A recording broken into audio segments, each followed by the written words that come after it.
Friends, welcome to my channel. तो चलिए देखते हैं आज का डेली क्यूज क्या है। 25 क्वेश्चन का क्यूज है और लगभग अब सभी टाइप का क्वेश्चन इसमें ऐड कर दिया गया है, ठीक है ना। तो चलिए पहला क्वेश्चन देखते हैं। अरब सागर के पानी का औसत खारापन कितना है? 25 ppt, 35 ppt, 45 ppt, 55 ppt। तो ये आंसर होगा 25 ppt। अरब सागर के पानी का औसत लवणता या खारापन लगभग 25 ppt है, जबकि महासागरों में औसत लवणता 35% है। सामान्यतः सागरीय जल में लवण पदार्थ घुले रहते हैं, जिसे सागरीय जल की लवणता कहते हैं। आइए देखते हैं दूसरा नंबर क्वेश्चन क्या कह रहा है। काहिरा का समय ग्रीनविच से 2 घंटा आगे है, अतः यह स्थित है। तो ग्रीनविच से 2 घंटा आगे है मतलब कि पूरब की ओर, ठीक है। पीछे रहता तो पश्चिम की ओर। और जानते हैं कि 1 डिग्री बराबर 4 मिनट होता है, तो यहाँ 2 घंटा के लिए 120 मिनट लाना है, तो 120 को 4 से डिवाइड कीजिए 30। तो ये 30 डिग्री पूर्वी देशांतर होगा, ऑप्शन बी। चूंकि 1 डिग्री देशांतर का मान 4 मिनट होता है, जब काहिरा का समय ग्रीनविच से 2 घंटा आगे है, तो इसकी स्थिति 30 डिग्री पूर्वी देशांतर पर होगी। आइए देखते हैं तीसरा नंबर क्वेश्चन क्या कह रहा है। किसी राज्य का प्रथम विधि अधिकारी कौन होता है? महान्यायवादी, महाधिवक्ता, सॉलिसिटर जनरल, विधि विभाग का महासचिव। तो किसी राज्य का प्रथम विधि अधिकारी जो होता है वो ऑप्शन होगा बी, महाअधिवक्ता।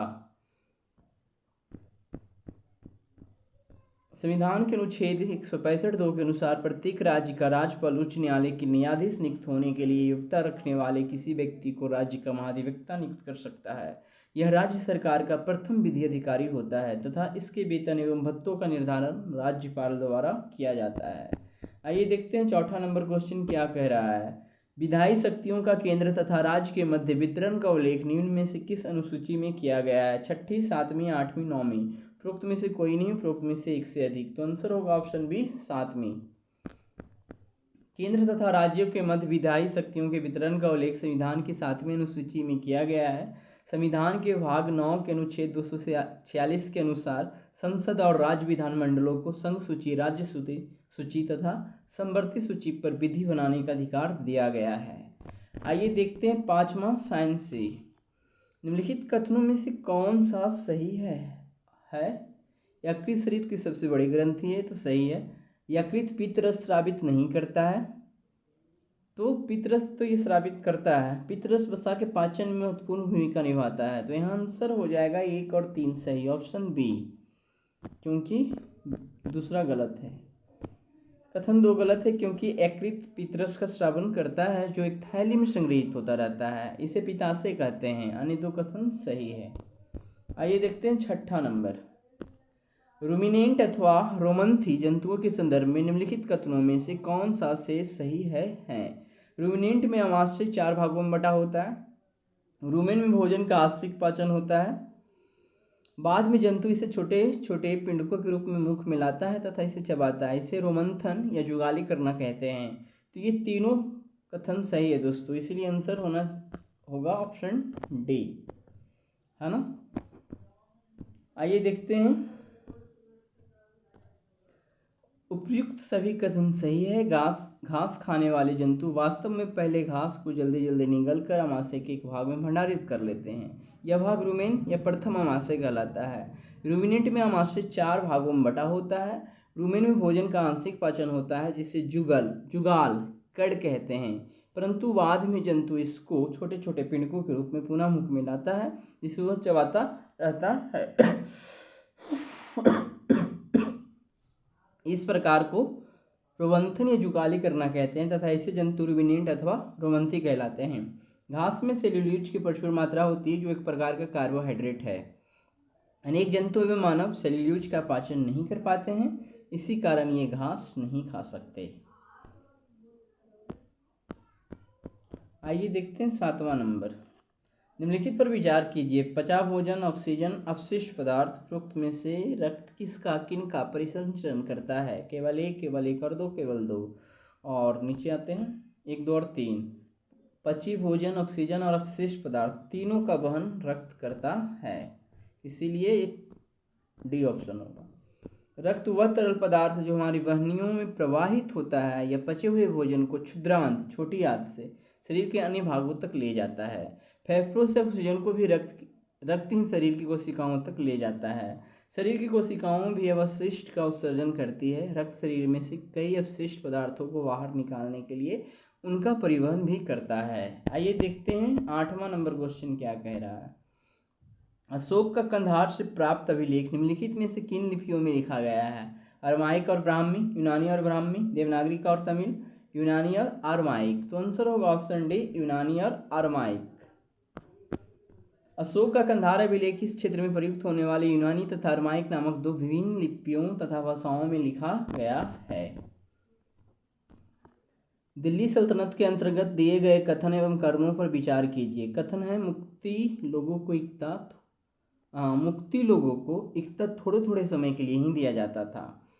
कारण क्या है? ताकि मुक्तियों पर प्रभावी तरीके से नियंत्रण रखा जा सके व उनका पद वंश एवं परंपरा से ना चले। तो ये सही है, कथन सही है तथा कारण भी सही है एवं कारण कथन की व्याख्या करता है। तो ऑप्शन ए ही सही है। आते हैं, कथन एवं कारण दोनों सही है तथा कारण कथन की व्याख्या करता है।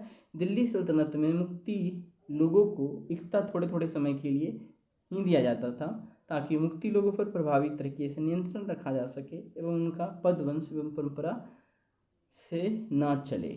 आइए देखते हैं 10 नंबर क्या कह रहा है। दिल्ली सल्तनत में कृषि पर लगने वाले कर को क्या कहते थे? खुम्स, ज़कात, खराज, उश्र। उपरोक्त में से कोई नहीं, उपरोक्त में से एक से अधिक। तो ऑप्शन सी खराज।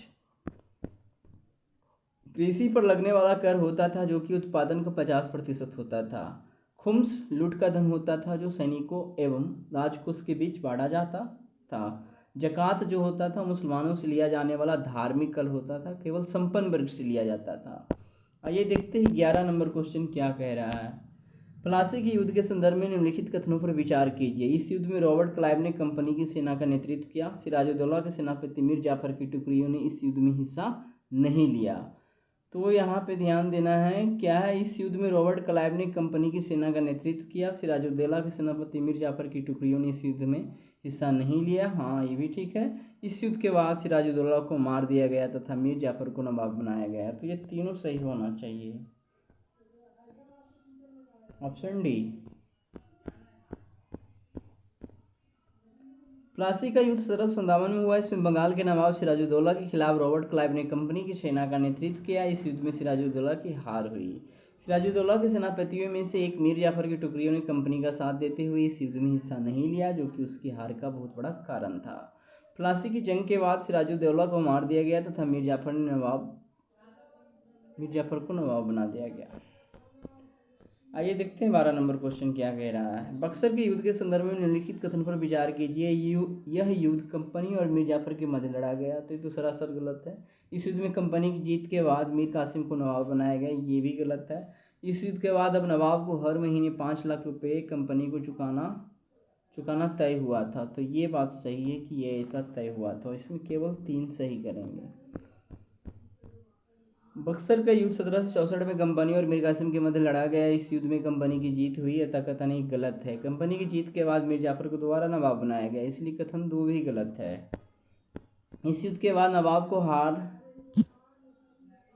नवाब को हर महीने 5 लाख रुपए कंपनी को चुकाना तय कर दिया गया था। कथन 3 सही है। आइए देखते हैं 13 नंबर क्वेश्चन क्या कह रहा है। नीचे दिए गए कथनों को ध्यानपूर्वक पढ़िए। जब मानव संसाधन को शिक्षा तथा स्वास्थ्य के द्वारा विकसित किया जाता है तब इसे मानव पूंजी कहते हैं। मानव पूंजी में निवेश भौतिक पूंजी की ही भांति प्रतिफल प्रदान करता है। तो ये दोनों सही है, ठीक है। और ये आपका 6ठा क्लास के एनसीईआरटी से है। 9वां से तो इकोनॉमिक्स शुरू हुई है, 9th क्लास से। जब शिक्षा, प्रशिक्षण और चिकित्सीय सेवाओं में निवेश किया जाता है तो वही जनसंख्या मानव पूंजी में बदल जाती है। जब इस विद्यमान मानव संसाधन को और अधिक शिक्षा तथा स्वास्थ्य के द्वारा विकसित किया जाता है तब हम इसे मानव पूंजी निर्माण कहते हैं, जो भौतिक पूंजी निर्माण की ही भांति देश की उत्पादक शक्ति में वृद्धि करता है। मानव पूंजी में निवेश शिक्षा, स्वास्थ्य, प्रशिक्षण भौतिक पूंजी की ही भांति प्रतिफल प्रदान करता है। अधिक शिक्षित या बेहतर प्रशिक्षित लोगों की उच्च उत्पादकता के कारण होने वाली अधिक आय और साथ ही अच्छे स्वास्थ्य लोगों की उच्च उत्पादकता के रूप में इसे प्रत्यक्षता देखा जा सकता है। आइए देखते हैं 14 नंबर क्या कह रहा है। आर्थिक क्रियाकलाप के संदर्भ में प्राथमिक क्षेत्र में सम्मिलित है वानिकी, पशुपालन, व्यापार एवं परिवहन, खनन। तो वानिकी, पशुपालन और खनन तो प्राथमिक में आता है, व्यापार और परिवहन चला जाएगा द्वितीयक में। तो ये आंसर हो जाएगा आपका 1, 2 और 4, 3 छोड़कर। आइए विभिन्न आर्थिक क्रियाकलापों के 3 प्रमुख क्षेत्रों को प्राथमिक, द्वितीयक एवं तृतीयक में वर्गीकृत किया गया है। प्राथमिक क्षेत्र के अंतर्गत कृषि, वानिकी, पशुपालन, मत्स्य पालन, मुर्गी पालन और खनन शामिल है। द्वितीयक क्षेत्रक में उत्खनन और विनिर्माण शामिल है। आइए देखते हैं 15 नंबर क्वेश्चन। निम्न में कौन बिहार का राजकीय प्रतीक नहीं है? देसी मांगुर, गौरैया, हाथी, गेंदा। तो देसी मांगुर, गौरैया और गेंदा किसी न किसी रूप में राजकीय प्रतीक है, बट हाथी नहीं है। तो हाथी क्या है? देसी मांगुर, गौरैया तथा गेंदा बिहार के राजकीय प्रतीक है, परंतु हाथी नहीं। हाथी को वर्ष 2010 में भारत सरकार ने राष्ट्रीय विरासत पशु घोषित किया। आइए देखते हैं 16 नंबर क्वेश्चन क्या कह रहा है। बिहार के आरा से प्राप्त देवबर्मांक का लेख तथा शाहपुर जो पटना में पड़ता है तथा मंदार भागलपुर में से प्राप्त अभिलेखों से निम्न में किसकी जानकारी मिलती है? मौर्य वंश का, नंद वंश का, गुप्त वंश का, परवर्ती गुप्त वंश का। तो ये आंसर दिया गया है ऑप्शन डी, परवर्ती गुप्त वंश का। देवबर्मांक के अभिलेख में परवर्ती गुप्त शासक देवगुप्त, विष्णुगुप्त एवं जीवितगुप्त द्वितीय का नाम मिलता है। आइए देखते हैं 17 नंबर क्वेश्चन क्या कह रहा है। बिहार के मैदान का निर्माण हुआ हिमालय के दक्षिण में गर्त बनने से, गोंडवाना लैंड की नदियों के अवसाद गर्त में संग्रहित होने से, प्लीस्टोसीन काल में या उपरोक्त में सभी। तो ये आंसर दे रहा है प्लीस्टोसीन काल में बिहार के मैदान का निर्माण हुआ है। हिमालय के बनते समय हिमालय के दक्षिण में एक विशाल अग्रगर्त बन गया था। इस विशाल अग्रगर्त में गोंडवाना लैंड के पठारी भाग से निकलने वाली नदियों ने अपने द्वारा लाए गए अवसादों का निक्षेप करना शुरू किया। इससे प्लीस्टोसीन काल में गंगा के मैदान का निर्माण हुआ। आइए देखते हैं 18 नंबर क्वेश्चन क्या कह रहा है। निम्न में से कौन बिहार में प्रचलित ऋतु गीत नहीं है? कजरी, चैता, हिंडोला, खिलौना। उपरोक्त में से कोई नहीं, उपरोक्त में से एक अधिक। तो निम्नलिखित में कौन बिहार में प्रचलित ऋतु गीत नहीं है? तो ये खिलौना जो है ना, ये ऋतु गीत नहीं है, बाकी ऋतु गीत है। तो आइए देखते हैं। बिहार में गीत संगीत की परंपरा प्राचीन काल से ही मौजूद रही है। बिहार में प्रत्येक ऋतु में अलग अलग गीत गाए जाते थे, गीत पाए जाते हैं जिन्हें ऋतु गीत कहा जाता है। बिहार के कुछ प्रमुख ऋतु गीत इस प्रकार है: कजरी, चैता, चतुर्मासा, बारहमासा, हिंडोला इत्यादि। ऋतु गीत के साथ साथ बिहार में संस्कार गीत भी प्रचलित है। ये संस्कार गीत विवाह, जनेऊ, मुंडन, बालक जन्म आदि संस्कारों के अवसर पर गाए जाते हैं। बिहार के कुछ प्रमुख संस्कार गीत हैं: सोहर, समदाउन, गौना, बैठी, विदाई, कोहबर, खिलौना आदि। तो ये सब जो नीचे खिलौना था वो एक संस्कार गीत है। ये सब क्वेश्चन बहुत दिनों से नहीं पूछा गया, लेकिन कभी भी किसी भी पैटर्न से पूछा जा सकता है। निम्नलिखित में से किसने हाल ही में $15,000 गेल्फैंड चैलेंज शतरंज का खिताब जीता? Vincent Keymer, Praggnanandhaa, Gukesh D, Viswanathan. तो ये आंसर दे रहा गुकेश डी। आइए देखते हैं। गुकेश डी ने हाल ही में $15,000 का गेल्फैंड चैलेंज शतरंज खिताब जीता है। वह जर्मनी के विंसेंट कीमर के खिलाफ खेले, जिन्होंने टूर्नामेंट का नेतृत्व किया था, लेकिन उन्होंने अंतिम दिन केवल 1.5/ जो भी है 4 का स्कोर किया। इस तरफ देख लीजिए, इधर 4.4 और 4 रन के बाद वो केस 14 और यहाँ 19 पर था और अपने हम वतन प्रज्ञानंद के साथ पहले स्थान पर रहे। लेकिन गुकेश ने ट्राई ब्रेक पर टूर्नामेंट जीता क्योंकि उसने प्राग के खिलाफ सीधा 20 मुकाबला जीता था। विंसेंट कीमर तीसरे स्थान पर रहे।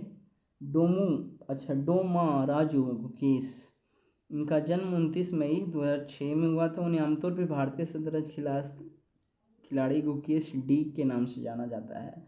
वह ग्रैंड मास्टर के खिताब के लिए क्वालिफाई करने वाले इतिहास के दूसरे सबसे कम उम्र के व्यक्ति हैं, जिनको फाइड ने मार्च 2019 से सम्मानित किया था। आइए देखते हैं 20 नंबर क्या है। 14 जून 2021 को नाटो उत्तर अटलांटिक संधि संगठन के शासनाध्यक्षों की 31वीं औपचारिक बैठक में कहाँ आयोजित की गई है? तो ये नाटो ब्रुसेल्स बेल्जियम में आयोजित की गई है। आइए डिस्क्रिप्शन देख लेते हैं। 14 जून 2021 को बेल्जियम के ब्रुसेल्स में नाटो के शासनाध्यक्षों की 31वीं औपचारिक बैठक हुई। इसे नाटो का ब्रुसेल्स शिखर सम्मेलन भी कहा जा रहा है। शिखर सम्मेलन की मुख्य विशेषताएं। अब नाटो नेताओं ने महत्वपूर्ण मुद्दों पर चर्चा की, नाटो के भविष्य के बारे में निर्णय लेने के लिए और नाटो को 2030 एजेंडा के अनुसार अनुकूलित करने के उपायों का निर्णय लिया गया। नाटो, इसे उत्तरी अटलांटिक गठबंधन भी कहते हैं, यह 30 यूरोपीय और उत्तरी अमेरिकी देशों का एक अंतर सरकारी सैन्य संगठन है। नाटो का मुख्यालय बेल्जियम के ब्रुसेल्स में हरेन में स्थित है। आइए देखते हैं कि इस नंबर क्वेश्चन क्या कह रहा है। विश्व रक्तदाता दिवस 2021 का थीम क्या है? सुरक्षित रक्तदान बचाए लोगों की जान, रक्तदान करो दुनिया को स्वस्थ बनाओ, किसी और के लिए तैयार रहो, रक्त दो और दुनिया को धड़कने दो। तो ये डी नंबर है। आइए देखते हैं विश्व रक्तदाता दिवस 2021 की थीम रक्त दो और दुनिया को धड़कने दो। इसके बारे में हर साल 14 जून को विश्व रक्तदाता दिवस मनाया जाता था। यह सुरक्षित रक्त और रक्त के जीवन रक्षक घटकों की आवश्यकता के बारे में जागरूकता पैदा करने के लिए मनाया जाता है, जो आधान के लिए आवश्यक है। 2005 में विश्व स्वास्थ्य संगठन, रेड क्रॉस के अंतर्राष्ट्रीय संघ और रेड क्रिसेंट सोसाइटीज की संयुक्त पहल से इसका पहली बार आयोजन किया गया था। 14 जून 1868 को पैदा हुए कार्ल लैंडस्टीनर की जयंती के रूप में 14 जून को यह दिवस मनाया जाता है। आइए देखते हैं निम्नलिखित में कौन सी अंतरिक्ष एजेंसी पृथ्वी की कक्षा में दुनिया का पहला लकड़ी का उपग्रह वीजा WISC वुडसैट लॉन्च करेगी? तो नासा, इसरो, यूरोपीय अंतरिक्ष एजेंसी, अंतरिक्ष अध्ययन के लिए राष्ट्रीय केंद्र CNES। तो ये यहाँ पे देखिए कि आंसर होगा आपका यूरोपीय अंतरिक्ष एजेंसी। आइए देख लेते हैं इसका भी डिस्क्रिप्शन। 2021 के अंत तक यूरोपीय अंतरिक्ष एजेंसी दुनिया का पहला लकड़ी का उपग्रह वीजा वुडसैट पृथ्वी की कक्षा में लॉन्च करेगी। वीजा वुडसैट यह ध्रुवीय सूर्य समकालिक कक्षा में लगभग 500 से 600 किलोमीटर की ऊंचाई पर परिक्रमा करेगा। यह एक 10 × 10 × 10 सेंटीमीटर नैनो सैटेलाइट है, जो मानकीकृत बक्से और प्लाईवुड के पृष्ठीय पैनलों का उपयोग करके बनाया गया है। न्यूजीलैंड में इसे माहिया पेनिनसुला लॉन्च कॉम्प्लेक्स से लॉन्च किया जाएगा। इसे अंतरिक्ष यान संरचनाओं में प्लाईवुड जैसी लकड़ी की सामग्री की प्रासंगिकता की जांच करने के लिए लॉन्च किया जाएगा। आइए देखते हैं 23वां नंबर क्वेश्चन क्या कह रहा है। IMD और ICMR ने भारत में मलेरिया को खत्म करने के लिए जलवायु आधारित समाधानों का पता लगाने और उन्हें आगे बढ़ाने के लिए के साथ भागीदारी की है। नो मोर मलेरिया, मलेरिया नो मोर, मलेरिया को खत्म करें, मलेरिया गो अवे। तो ये होगा ऑप्शन बी। भारत मौसम विज्ञान विभाग और भारतीय चिकित्सा अनुसंधान परिषद ने भारत में मलेरिया को खत्म करने के लिए जलवायु आधारित समाधानों को पता लगाने और उन्हें आगे बढ़ाने के लिए एक विशेषज्ञ समिति शुरू करने के लिए एक गैर सरकारी संगठन मलेरिया नो मोर के साथ भागीदारी की। इसके बारे में समिति को मलेरिया और जलवायु पर भारत अंतर एजेंसी विशेषज्ञ समिति के रूप में जाना जाता है। समिति सूक्ष्म परिवर्तनों की जांच करने और मलेरिया पैटर्न की भविष्यवाणी करने के लिए स्वास्थ्य क्षेत्र की जानकारी के साथ मौसम संबंधी जानकारी के सहयोग में मदद करेगी। आइए देखते हैं 2 क्वेश्चन और।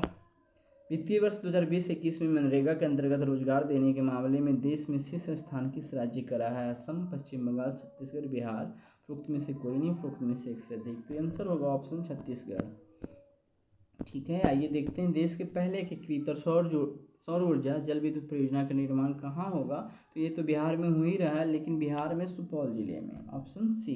तो आज का हमारा 25 क्वेश्चन का सीरीज जो था वो हो गया। तो जो हमारे चैनल पर इसी प्रकार से बने रहें, वीडियो को देखते रहें, लाइक करते रहें, कमेंट करते रहें। धन्यवाद।